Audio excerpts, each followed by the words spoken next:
Dawno się nie widzieliśmy. Wszystko w porządku?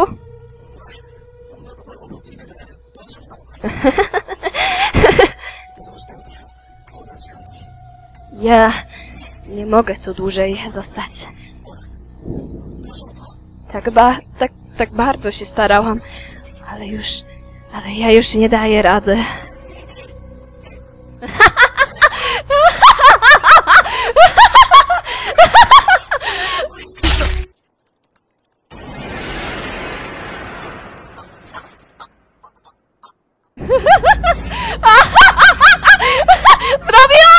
Zrobiłam to! Pochwal mnie, Satoshi-kun!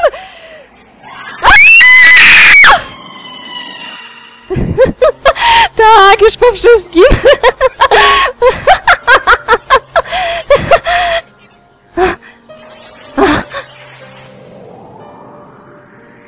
Satoshi-kun, przepraszam. Nie dotrzymałam obietnicy. Naprawdę, przepraszam. Przepraszam.